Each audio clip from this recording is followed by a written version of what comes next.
It's barbecue time once again here on Simpol, and today we are making our very classic pork barbecue. Kaya, let's start cooking! Simpol, simpol, luto na, ha, ha.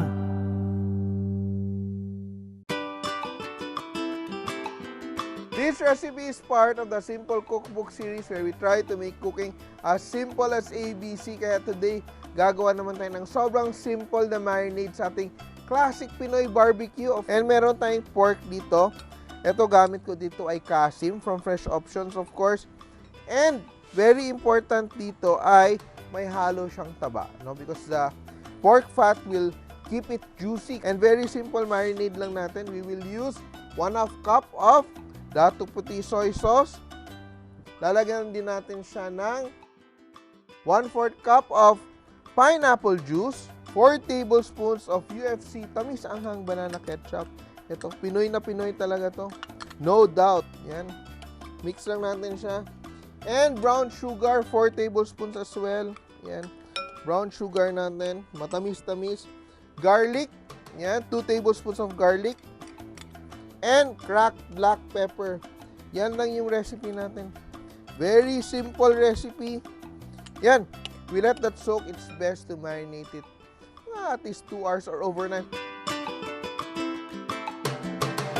And of course, gagawa tayo ng ating basting liquid. Soy sauce, of course. Datu Puti soy sauce, 1/2 cup. 1/4 cup of brown sugar. Yan.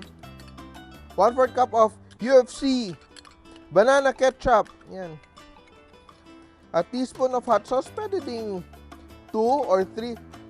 And of course, we add 1/4 cup of cooking oil. So ito, to keep it very nice and shiny. So ito yung pang-brush natin sa ating pork.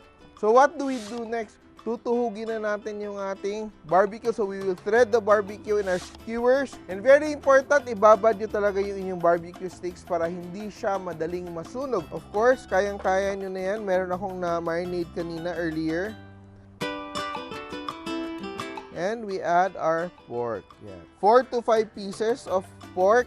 Yan. So you cut it into pieces, of course. So meron ako ditong aking mga pieces of barbecue ready for grilling. Yan. So dapat yung uling mo, not too much kasi madali lang tumaluto. And you don't want it to burn, no? And we grill our pork. Cook it for around 3 minutes and babalik ta rin na natin yung ating pork.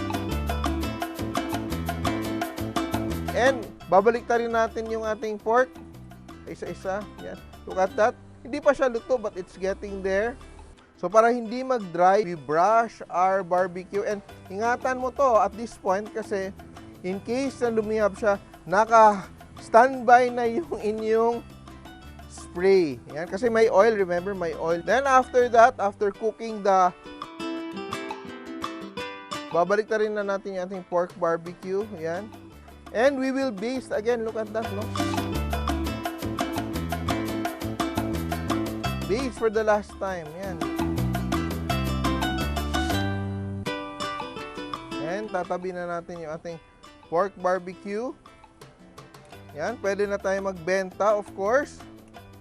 Here, look at that. Ating pork barbecue. Yung basting liquid natin, even as a plato, we can use that here. Kasi sometimes, yung barbecue natin, when you just leave it in a plate, nagda-dry out siya. Barbecue ka na ba? Try this at home. It's a very simple marinade. Of course, kaya nitong gawin. And I'm sure you will enjoy this. Kaya here it is. Ang ating Pinoy barbecue.